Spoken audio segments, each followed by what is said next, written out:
Sabi ni ate, paano daw kung hindi siya nakapag-open ng bank account niya sa Pilipinas bago siya nag-Taiwan?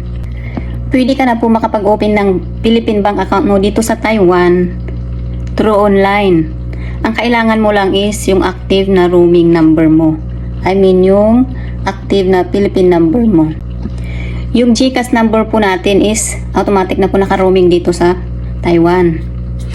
Yan po ang gamitin natin makapag-open ng Philippine bank account dito sa Taiwan para makapag-receive ng OTP. Kailangan mo lang lagyan ng load paminsan-minsan yung roaming mo, yung GCash SIM mo para tuloy-tuloy yung pag-receive ng OTP. Punta ka sa website ng bank, Philippine Bank na gusto mong pag-openan ng account mo. Kunwari ito BDO. Kapag BDO ang ipindot mo,